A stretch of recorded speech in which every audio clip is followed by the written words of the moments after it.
My name's Hugh Andrew, I'm Managing Director of Birlinn, and it falls to me to make the introductory remarks. There's still a lot of people to come in, so I'm sure they won't mind missing me too much.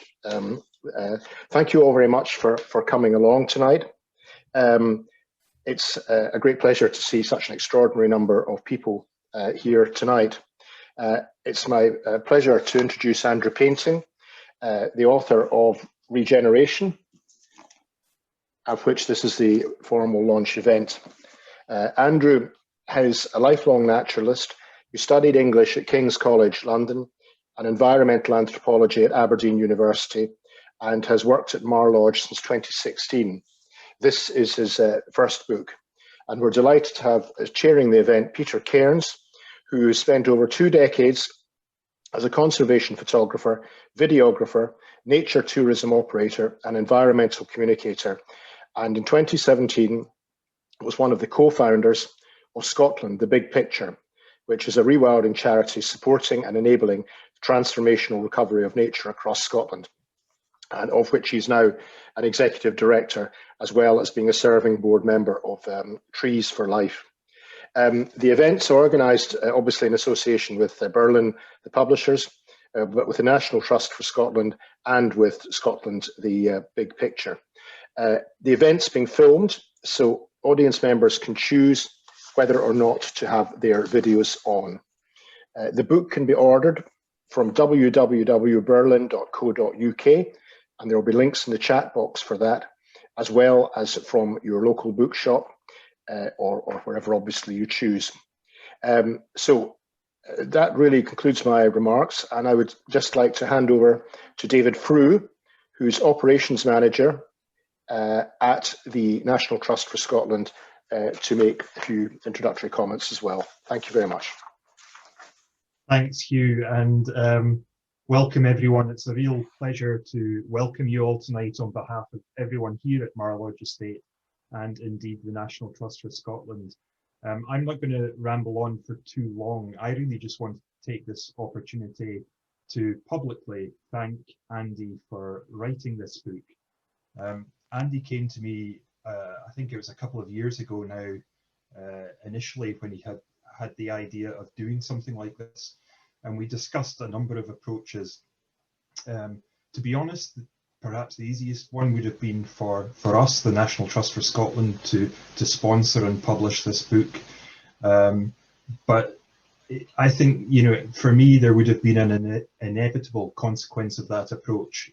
We wouldn't have been able to resist interfering, and it would have become our take on conservation and how Moorlands has developed over the years, rather than Andy's on the ground actually doing conservation work in the 21st century.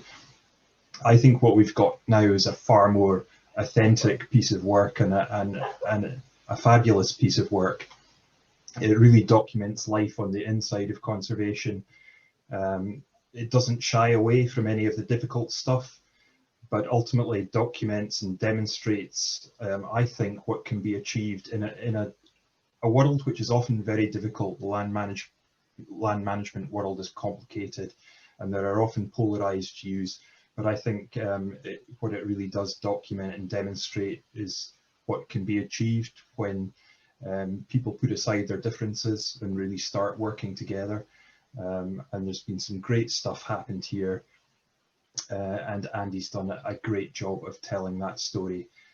So once again, Andy, thank you. You've done an amazing job, and for all the rest of you, I hope you enjoy your evening. I'm not going to hold things up any longer. I'm going to hand straight over to Pete and Andy. Thanks, David, and thanks, Hugh. Welcome, everybody, and welcome in particular the man of the moment, Mr. Andrew Painting. Andy, how does it feel to have published your first book? Hello, everyone. It's quite surreal, to be honest. Like David says, I came to him a couple of years ago. I sort of thought, I'll write a book, that'll be fine. And then I started writing the book, and then 2.5 years later it was published, and the bit in between is frankly a bit of a blur. I would say, writing a book, you sort of have these grand notions of being a wonderful genius author strolling around the glens and getting inspiration from left, right, and centre. It's not that. It's just sitting, plugging away at a laptop day after day. It's lovely to see everyone here. I had a quick look through some of the names of people who've turned up, and there's a lot of people in the audience who have been pretty integral to what's happened at Mar Lodge.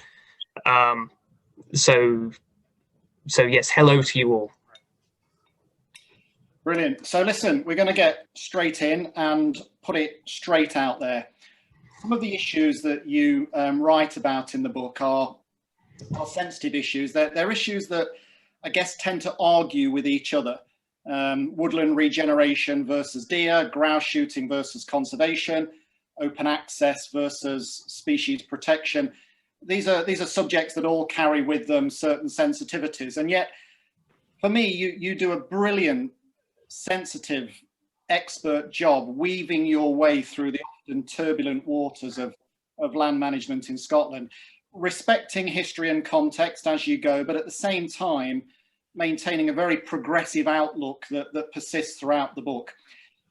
Regeneration blends ecological science, it blends personal experience, often very emotional personal experience. There's pragmatism in there, there's ambition in there, but more than anything, for me, this book is just crammed full of hope. Just Mr. Birlinn. This time in particular, we need hope. So congratulations for producing it. Just before we go any further, can I ask you to maybe paint a picture for those that are not familiar with Mar Lodge? Where is it, what is it, and how did you end up coming to write a book on it? Yeah, sure. So, well, first of all, I think the reason this launch event's been so well attended is because Mar Lodge is loved by so many people, and also so many people from different strands of society. Mar Lodge sits in the middle of Scotland. It's 30,000 hectares. It's the largest national nature reserve in the country. 4 of the 5 highest mountains in the whole of the UK, 15 Munros, huge amounts of Caledonian pinewood, bogs, heather moorland. It's essentially archetypally what people have come to expect from the Scottish Highlands. And that's for better and for worse, I should say. The reason it's interesting, I guess, from a conservation point of view or a land management point of view, it goes back to 1995 or so, when the National Trust for Scotland took the place on. The only reason it could do so was because a medley of different organisations and people came together to provide the funding to allow the National Trust for Scotland to do that. So essentially what you've got at Mar Lodge is a melting point of different cultures and social values. And then you get this crux in 1995 where they all get together, tweed-clad sportsmen and tree-hugging environmentalists and outdoor access enthusiasts, Munro baggers. They all get together and they I'm oversimplifying here, but they say, well, let's do something for the common good. Let's manage this land for Scotland, essentially. And that was really exciting, I think, and quite interesting. So at that point, and I'm just picking up on the subtitle to the book, which is The Rescue of a Wild Land. In 1995, describe to me why Mar Lodge needed rescuing. Rescuing is really quite an interesting word. Basically everywhere in the UK needs rescuing from an ecological point of view, one way or another. And actually, it does feel weird to say, well, here's a national nature reserve with ancient Caledonian pinewoods that have been here since the last ice age. Surely it's doing fine in the grand scheme of things. Well, actually, at the time, you know, the pine woods had been declining for a very long period. And things were getting to the point where if nothing was done soon, then we would have lost a wonderful habitat, one that's incredibly biodiverse and one that's actually also very rare in a UK and a world context. So something needed to be done, you know, at that point. It might be worth talking about the idea of wild land as well. Wild land's really important. It's quite a rare thing these days to come across land that is, broadly speaking, looking after itself and doing what it wants. People are beginning to realize, you know, now that we've almost lost it all, that it's hugely important for humans. It provides us with, you know, any solace for the soul. It provides us with places to enjoy nature, carbon sequestration, water retention, all of this sort of stuff. But actually, Marlodge may be a wild land now, and certainly parts of it are among the wildest places you'll find in Britain. But it's got a very long human history, and in fact, the human history at Marlodge goes back as long as the pine woods have been here, as long as the red deer have been here. So we do need to be careful when we talk about wildland, that we remember it's not just wildland. It has other qualities at the same time. So the introduction to any book, I guess, is always important. It, of course, needs to grab the reader's attention. And I'm just going to read you, not that you need me to read you to, because you wrote it, but I'm just going to quote you a few lines from your introduction. It is a place of extremes and contradictions. It has 11 national and international designations designed to protect it from the worst of ourselves. It has suffered at our hands for centuries, yet remains one of the best places in Scotland for wildlife. Now, you know, those sentences all hint at a tension that goes back decades, probably even centuries. Can you disentangle what I know to be a complex array of competing factors that have led to Marlodge looking the way it does? So over the since '95, really, since the Trust took it over. Yeah, I mean, tension's really interesting. It's quite fun to write about as well, even if you don't actually find some sort of solution to it. You know, we can't expect to find a solution to everything. But broadly speaking, we can blame poetry for this, particularly romantic poetry from sort of the early 19th century. The history of Marlodge goes back a long way, and for a very long time, certainly for getting on for 1,000 years, it's been, at least in parts, a royal hunting lodge. It's been somewhere where elites have come to hunt game and do whatever elites do when they're up to hijinks. But at the same time, it's also been a place of crofting. It's been a place of forestry. There's a long history of cattle theft up in Upper Deeside. Yeah, it's got an incredibly rich history. And then you get to the clearances, you get to Culloden, and things begin to change in the Highlands. Glen Eye, which used to be part of Marlodge, is now part of Mar Estate. And also Glen Louis were cleared of people to make way for deer to hunt in the early 19th century. And one of the reasons for this was people started seeing the landscape of the Highlands in a different way. And this is where the poetry comes in. Romantic poetry was essentially, you can argue that it was the flip side of the Enlightenment, and the idea of land being productive and scientific thought and rational thinking being the future.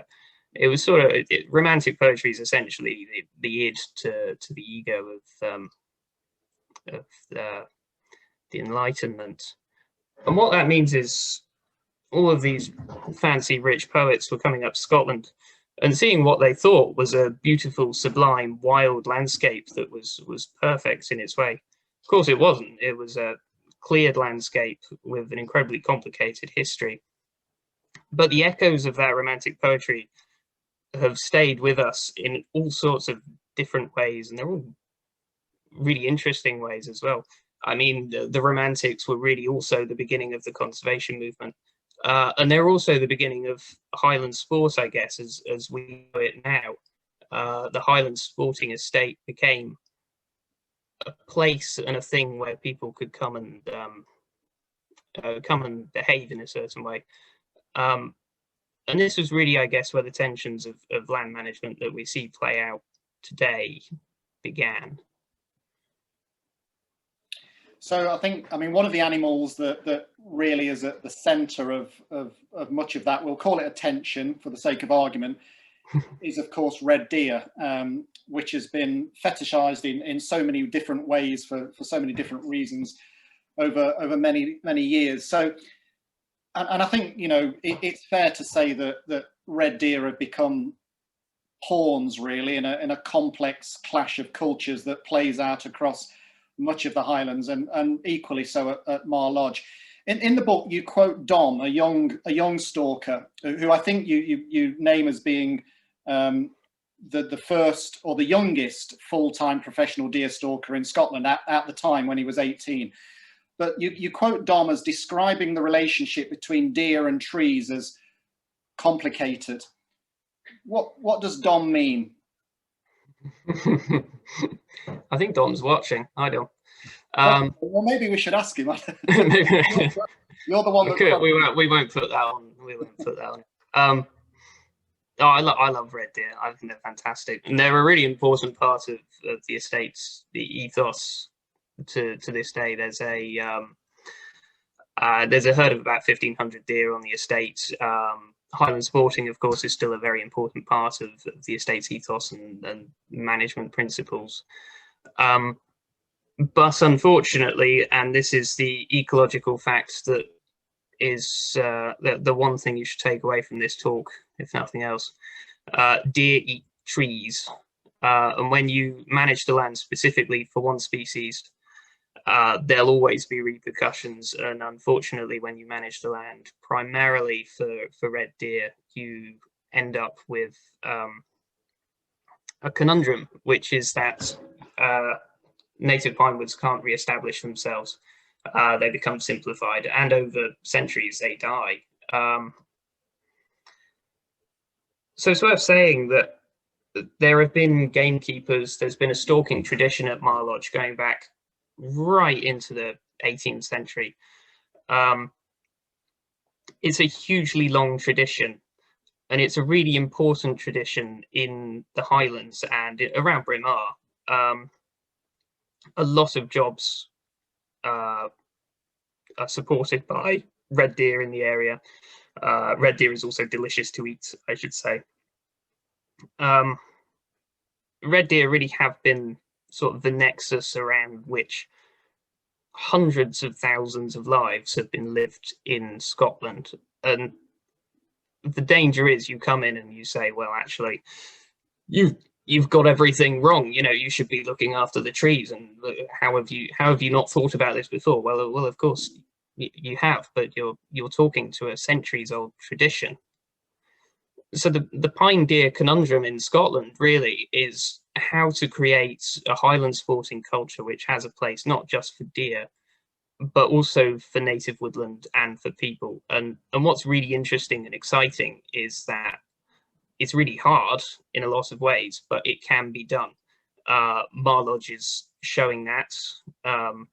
It's been a difficult journey, but Mar Lodge is now showing that. And so are other estates across the Highlands. You know, I could name 10 or 12 Highland sporting estates that are doing a pretty good job of regenerating lost woodlands while also maintaining a Highland sporting tradition. And where you mentioned a difficult journey, you're probably too young, but I live over the hill in Glenfeshie, who have gone through a similarly difficult journey with regards to the tension, the interface between deer and woodland regeneration. where do you think Mar Lodge is on that difficult journey right now? People often forget that red deer are essentially woodland. They're a woodland species. I think we've forgotten that in this country because we don't really have much woodland left. We kind of lost it all. We currently in Scotland have about, I think it's about 18% woodland cover, which is far below the European average. Of course, a lot of this is non-native Sitka spruce forestry, which is great for wood products, not so good for native biodiversity. So along the way, we've sort of forgotten that red deer are really a woodland species. I think the ultimate end goal in having a sustainable long-term highland sporting tradition is one where you're hunting red deer, not just on the hill but also in the woods. And I wouldn't say we're there yet at Mar Lodge. I really think we will be soon, and I'm really looking forward to seeing the red deer back in the woods where they belong. But we're not there yet, unfortunately, and that's one of the less fun things about conservation. You know, it takes time and it's difficult. Yeah, absolutely. You write about lots of species in the book, but you also write passionately about lots of people, past and present, who have influenced not only your thinking and your perspective today, but also what Mar Lodge looks like, what it does, and who it benefits. There were two people in particular, and I smiled when you described them, and I'm talking about Adam Watson and Andy Whiteman, and you might just let the viewers know who they are. But you described them both as being thorns in the side of the establishment, and I wonder what you meant by that. We'll start with Adam Watson, Mr. Cairns. And unfortunately, Adam Watson died a couple of years back, but he basically knew the Cairns better than anyone has ever known the Cairns, and probably ever will know the Cairns. He's a scientist, ecologist, specializing in montane and boreal stuff. And he left behind a huge body of work. I mean, he did everything from looking at productivity rates of red grouse on grouse moors to woodland regeneration, and one of his favorites, snow patches in Scotland, and how long lasting they were. Adam Watson was one of those very rare people who had opinions which were formed off of a lifetime of study, and he was a very clever person, and he had enough strength in his convictions to challenge anyone on anything, and he would probably be right at the end of the day about pretty much anything he was talking about with land management. I suppose that's perhaps where we need to bring Andy Whiteman in, because we can't talk about land management and environmental stuff in Scotland for that long without rubbing up against land ownership patterns. The Highlands of Scotland are particularly, they have a particularly low concentration of owners. Something like 50% of Scotland is owned by around 500 or so people, which is a very scary figure when you delve down into it. Andy Whiteman is a land reform advocate who's done a lot of work on this. In fact, you know, I think some of these figures are actually his. Both of them are thorns in the side of the establishment, because in the Highlands, the establishment very regularly intertwines with land management ownership, as you'd expect when there's only 500 people owning half of Scotland. Both of them speak truth to power, and that can be annoying for powerful people. I guess that's what I meant from that. Throughout the book, you use a lot of individual species, quite often lesser known species, dare I say it, undervalued species. One of those is the Kentish glory moth. And I was just going to read a short passage from the chapter which is entitled Kentish Glory. Being a creature with a fondness for scrub was fine back in the days when birch trees were sprouting up, growing and dying across the whole country, and the toings and froings of grazing species and their predators, man and beast alike, formed an infinitely complex mosaic of open spaces, closed canopied woodlands, and all points in between. But these days, that simply doesn't happen. Now, we tend to define a habitat as what it was when we first noticed it, and either do our utmost to keep it that way, or else turn it into a car park. And birch trees don't stay young for very long, and Kentish glory moths don't travel very far. Like a significant proportion of our endangered species, Kentish glory moths like large-scale, functioning, complicated ecosystems. And these ecosystems don't really exist anymore in Britain. Why is it we've become so obsessed with this sort of habitat compartmentalization, straight lines across the landscape? We're uncomfortable, maybe even afraid of wavy lines, of messy, scrubby transition zones. How have we got into that mindset where dynamic sort of zones of change, I guess, zones of ecological change are generally speaking, or at least widely, frowned upon? I think it's because we love the idea of efficiency. We're very bad at thinking that land can do more than one thing at a time, which is fine for some species, but very, very bad for quite a lot more. I wonder whether this goes back to the Enlightenment even, and you could probably bring the clearances, and down south you could bring in enclosure and all of this sort of stuff. You know, the idea that land is there to furnish us with things, and things make life good. Combine that with a sort of free market idea of the cheapest is the best, and you suddenly end up pushing the land beyond what it can do. Certainly, I mean, car parks aren't bad for wildlife from time to time. They have nice rowan trees in them every now and then. The problem is you can't protect species which need large areas of transitional zones very well in the current system we have of nature reserves in Britain. And Marlodge is included in this, even if it is 30,000 hectares of land. I think this is one of the main reasons that nature is struggling so much in the UK. It's because species which should be common, like nightingales and turtle doves down south, or Kentish glory moths, black grouse up here, they need areas of scrub, and scrub tends not to do that much for humans, at least in a sort of single land use model. So unless we can sort of start dedicating more land to the big ideas of conservation, then I think we're going to struggle, even with places as big as Marlodge and Cairns connects across the border on the Highland side. I wonder also whether there's a excuse me, there's another sort of tension, another interface between the belief that we are part of nature, simply another species, and the separate belief that we are separate, you know, superior, here to act as owners or tamers of the wild.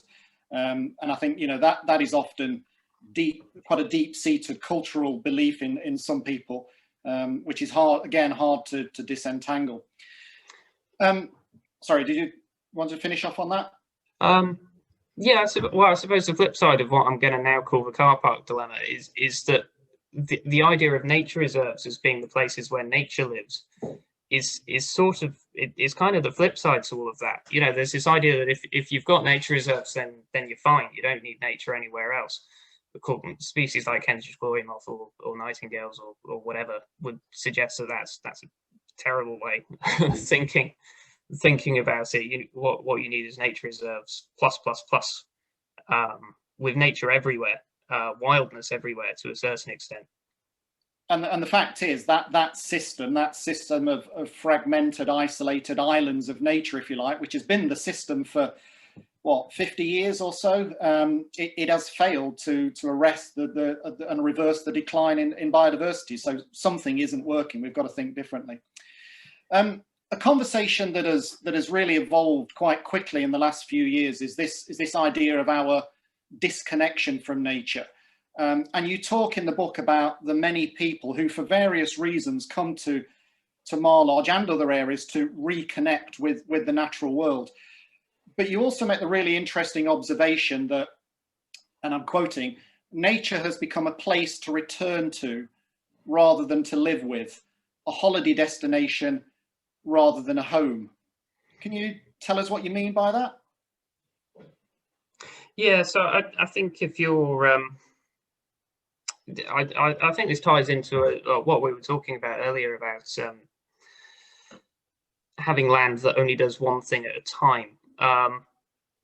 It's also the idea that humans can only do one thing at a time, and nature is a sort of recreational thing, rather than something that's, you know, quite useful for people and something that we should have pretty much everywhere. In Scotland, things are quite interesting. We do quite well up here with outdoor access legislation. So the Scottish Outdoor Access Code, for people listening south of the border, essentially means that people can go anywhere whenever they want, as long as they're responsible, which is absolutely fantastic. It's something that's taken a bit of the bite out of the NTS's management of Mar Lodge, where one of the founding principles was exactly that. This was back in 1995, and of course now you can do that pretty much everywhere. So, some of the radical edges has been taken off of that. But with that comes certain responsibilities, and also certain ways that we should behaving when we visit the wild. Sorry. And you refer to some of those challenges actually. I think the character that tells that story is Kim, one of the rangers, and that delicate balance between allowing people access to Mar Lodge to enjoy all of the things that you allude to, while at the same time avoiding the obvious or mitigating against the obvious risks that people in large numbers anyway do bring with them. I'd like to talk a little bit about moorland, which is a concept, not a concept, it's a habitat, I guess, and the concepts that go with that does fascinate me. And I'm going to read another piece from the book, which I think is really interesting. Moorlands in Scotland are bound up with identity politics to a greater extent than perhaps any other landscape in Britain. For some, heather-clad hills latticed with squares of burn marks and throbbing with far more red grouse than would naturally occur on them are a sign of well-managed land, a place of order, job opportunities, and a temporary victory in the perpetual struggle against the encroachment of vermin, woodland, and land reform. For others, those same moors are a cleared, blighted landscape, signifying only persecution, injustice, and diminished biodiversity, a place of untapped ecological and economic potential, and a stain on the soul of the nation. Wow. I mean, when I read that, you know, they're hard-hitting words, but to be fair, they hit the nail pretty much squarely on the head.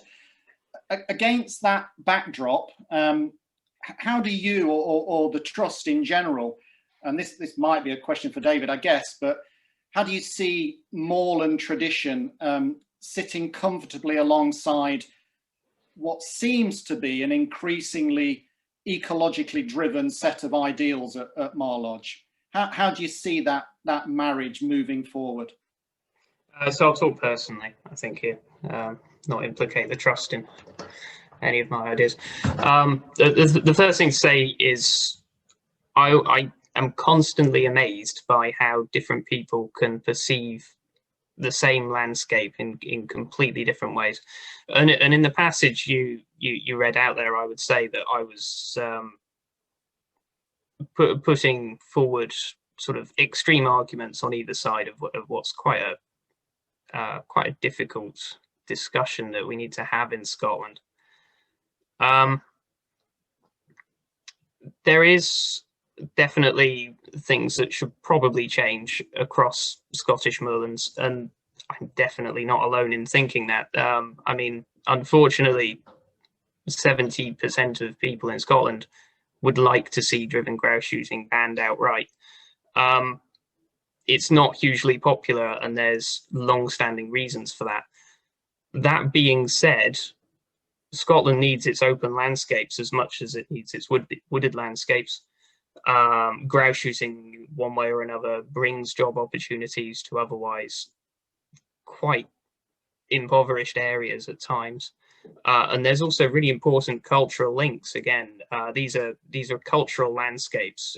You know, we've got to be really careful and sensitive about how we go forward with these places. One thing I would say is there's a very long history of sporting culture that is specifically ecologically minded. In Scotland, you could think of Duncan Ban McIntyre, the Gaelic poet who did all sorts in his life, but for a while was a gamekeeper. Wrote beautiful poems about roe deer and hunting and, you know, all sorts of stuff. And we can also think of Alder Leopold, who I think has inspired you quite a lot, Peter. Alder Leopold was a lot of things. He was a hunter and a conservationist, and ultimately quite a visionary writer about all things ecological. I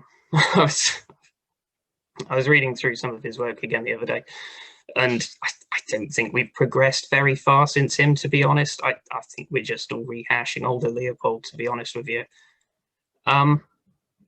So there is definitely a place, a very big place for sport shooting on the moors and for conservation to get along perfectly well.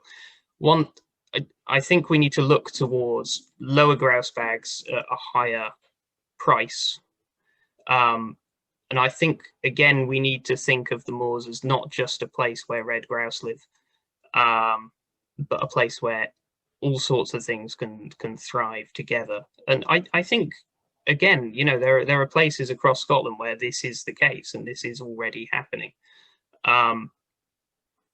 Things have been divided on the moors for too long, and I do see progress and a coming together of different opinions and minds.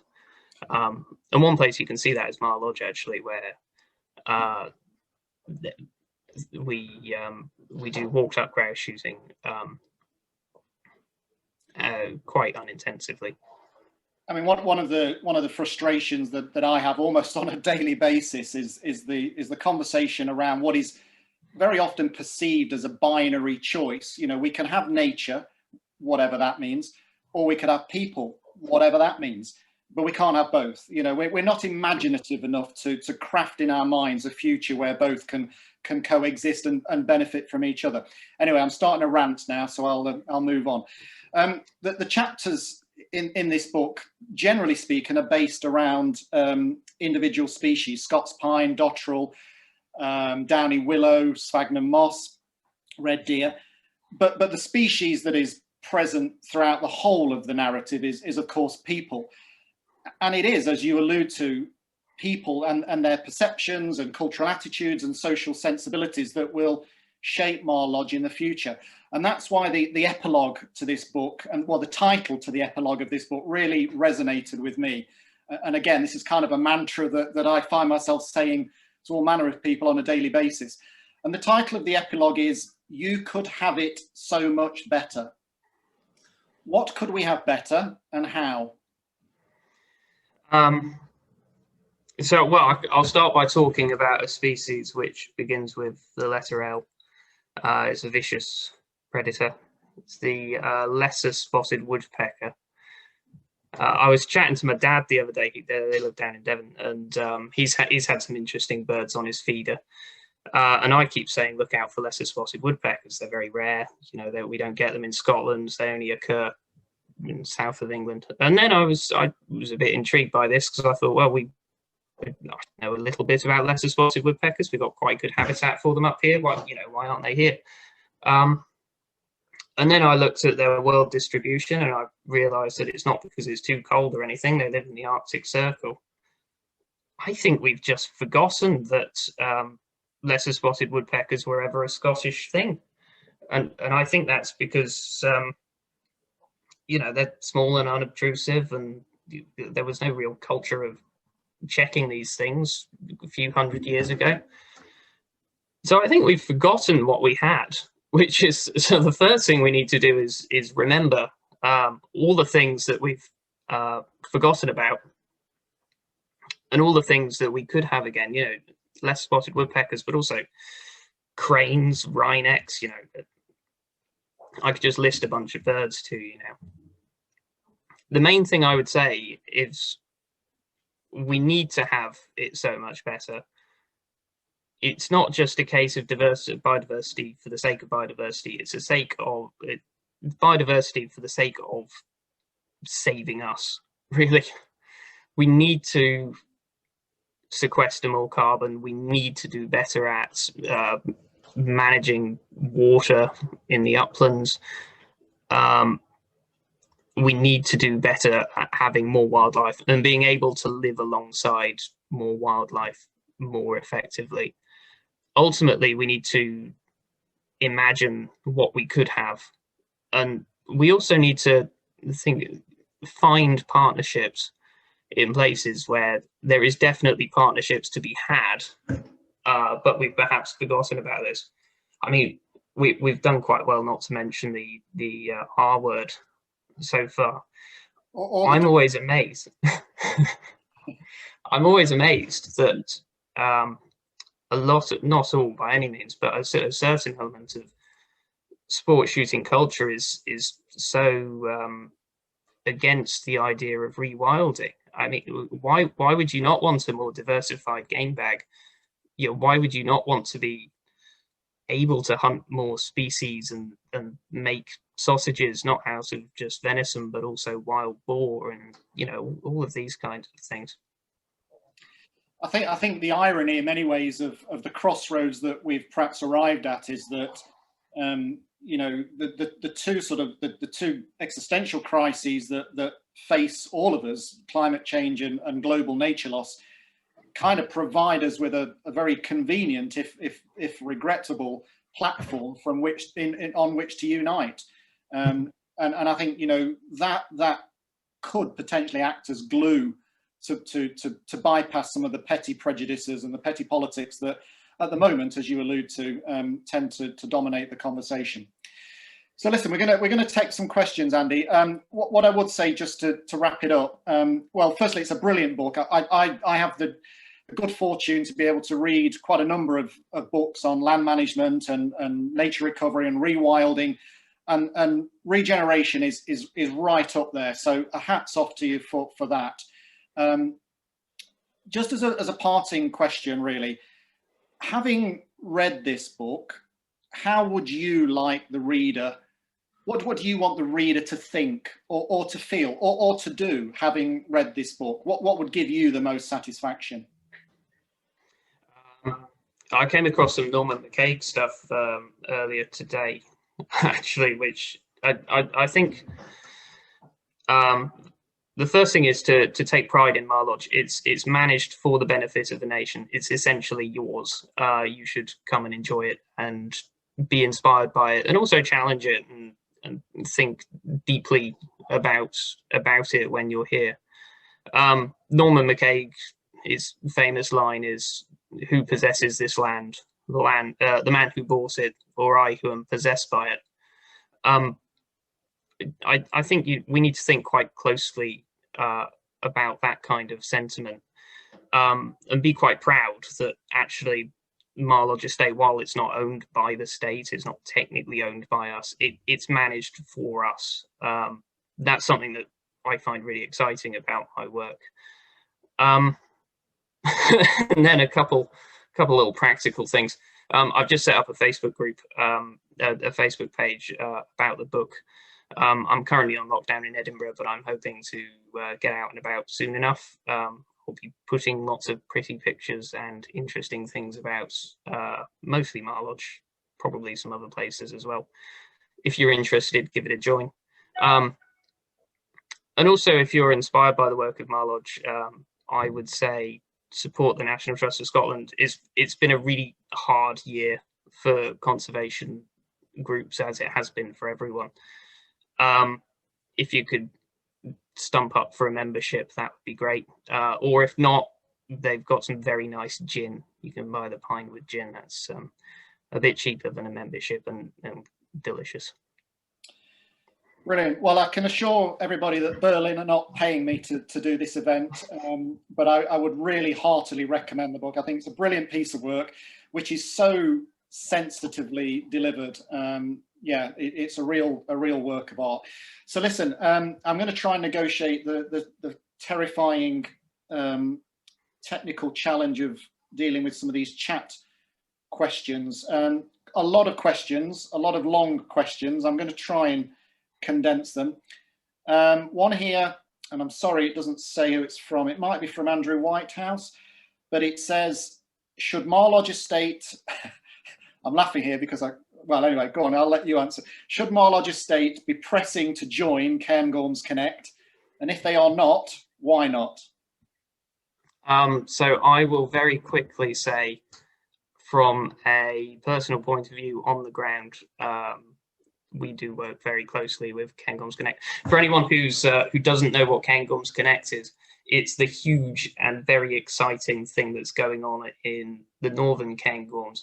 It's a conglomerate of charities, NGOs, the state, and private land holdings that have gotten together to sort of manage 600 square kilometres of land sensitively for the environment with one shared vision. And Marlodge sort of abuts onto it. So yes, we work extremely closely with them already. Perhaps David might want to say something about this. Thanks, Andy. Yeah, I mean, we do work very closely with Cairngorms Connect. You're absolutely right, and for me, it's almost less about being a member of that partnership than the working with them is actually far more important. The fact that we're not part of it currently is as much timing and coincidence as anything else. But you know, I think our objectives overall are very closely aligned. We're doing pretty much exactly the same stuff, and I think that's what's important. If you look at some of the maps of the Cairngorms and look at the area of land that Cairngorms Connect is covering, and then, as you said, how we abut to that, essentially what we've got is a ring right around the central massif of the Cairngorms of land that is all being managed principally for you know, ecological restoration, and I think that's a really exciting thing.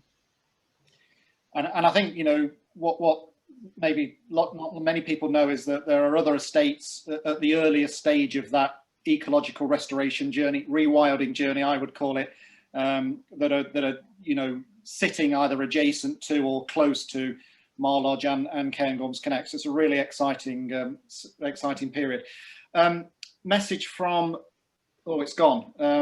Well, it was from Rob Lambert. Hi, Rob. And it, if I remember rightly, it was something along the lines of, have we moved on since Frank Fraser-Darling's sort of rather negative, what's the word I'm looking for, summary of the Highlands as a wet desert? Or are we still haunted by that image? There's actually more red deer now than there were when Frank Fraser-Darling was writing. I think we can be very, I think we need to be really smart when we're talking about woodland regeneration. I think there's a lot of, I'm going to use management speak, there's a lot of low-hanging fruit. I I think what we need is a national strategy for deer management, and equally importantly, not just deer management, but actually woodland management as well. I kind of feel like we're just about clever enough to have our cake and eat it, and we can do all of these things. It's difficult, and there's no perfect solution to anything ever, but I'd like to think so. Okay, apologies to Bob Reed, I missed half of his question. It's too long a question, Bob, sorry. Here's another one for David, actually, from James Shooter, a mate of mine. He says Moor Lodge is an incredibly inspiring place. Is the environmentally progressive route likely to be followed by other NTS properties? Yeah, I mean, I think we're all on a journey, and we're at different parts of the journey, if you like. And the challenge is, I mean, we've been on a very difficult journey at Moor Lodge, let's face that. And, you know, Andy pulls no punches about that in the book. And lots of other NTS properties are at different places on that journey. I mean, I think what I would say at the moment is that as an organisation, I think we are now recognising the challenges that face us as a society more so than ever. You know, there's lots of buzzwords out there at the moment. Biodiversity emergency, climate emergencies, climate challenge, all that sort of stuff. And we are actually a very large landowner across the whole of Scotland, and I think it's absolutely incumbent on us as an organisation and as a charity looking after you know, a large area of land in Scotland on behalf of the nation, that we play a significant part in meeting those challenges. So as I say, lots of different properties at different stages of that journey, but we're all on that journey. Here's a nice simple question for either of you or both of you from Neil Kitchen. Which creates more jobs, grouse, deer, sheep, tourism or forestry? Good luck with that one. Well, I'd say the trap is, let's not think in single land use, let's think all of them. We can do all of them. I would agree, absolutely. I mean, you know, Scotland's not a very densely populated country in the grand scheme of things. We've got a lot of land, and we should be able to do all of this stuff and make it all work together. One of the chapters in the book was on Atlantic salmon, and you said that few species link places and people together more than the Atlantic salmon. How does salmon as a species, and also what it represents, rather than not only what it is, how does that fit into the increasingly sort of complex mosaic of habitats at Moor Lodge? So I think if we can, as a country, if we can crack salmon conservation, then we can crack anything, because basically they need very healthy ecosystems right from the top of the river source to the open Atlantic. People are increasingly seeing the importance of woodland for salmon. The River Dee Trust do a fantastic job of looking after the salmon on the Dee, and they have a series of temperature loggers that they look after up and down the river. In 2018, the river got so warm in the Geldie part of the estate that the salmon were within 1 degree of dying of overheating, essentially. Trees shade the water, they add nutrients when they fall into the water, they stabilize banks, stopping erosion, you know, they create extra wiggly bits. It's, you know, they're very important. I think what we're seeing at Moor Lodge is a move towards more diverse habitats. So we're not thinking just about trees in one place and that's the woodland, and here's the moors and there are no trees there, and that's what you get. Actually, what you want is a mixture of both and grades in between, and that's what salmon really like. And of course, salmon are a really important cultural part of the Dee as well. You know, we've got to remember people have been fishing for salmon for as long as there have been salmon in the Dee, and as long as there have been salmon, as long as there have been people in Scotland. Hugely important for the economy as well. So we do need to get it right. It's a case of making our landscapes more complicated, essentially. Yeah, it's really interesting, and how quickly, you know, you alluded to the sort of changing perspective between deer and trees, and I think, you know, as a species, as a society, we're gradually becoming much more ecologically more informed, and I think, you know, I've seen quite a number of really quite ambitious river restoration projects over the last sort of 4 or 5 years that 10 years ago would have been unthinkable. You know, dropping timber into to replicate nutrient cycling, creating riparian woodland for shade and food and shelter for young salmon and trout. So again, I think there's a broadening of people's perspective beyond just trying to protect and save individual species to a much greater vision, in this case of catchment restoration. So listen, Andy, look, we're almost out of time, but there's lots and lots of messages coming in, congratulating you, looking forward to the book, people pledging to buy it, which is always a good thing because you need paying at the end of the day, and also joining the Facebook page as well. So do you want to just quickly remind people about the Facebook page, what it's called again? I think it's just, I think I've just called it Regeneration. It's a Facebook Google away. It's Regeneration, the rescue of a wild land. Okay. And I think just before we came on air, David, you were saying that if anybody's got any specific questions, and there are some quite detailed questions about NTS management policy, that you're happy for those questions to be forwarded to you, and you'll do your best to answer them. So apologies if we've not answered your question. If you've got anything that's specific to either Mar Lodge's management or wider NTS policy, then David Frew is your man, and he'll be happy to answer your questions. But for me, it just remains to thank Andrew, to congratulate you once again. It's a really stunning piece of work. I hesitate to use the word groundbreaking because that's quite an overused term, really. But I think this book will be looked back upon as a little bit of a watershed. So massive congratulations. And the message to everybody out there is quite simple. Go and buy it, absorb it, let it inform you, let it inspire you. It's a book full of hope. And as both of you have said, it shows what can be achieved. So thank you very much indeed for everybody coming. Thanks, Andrew. Thanks, David. And good night. Thanks very much, everyone.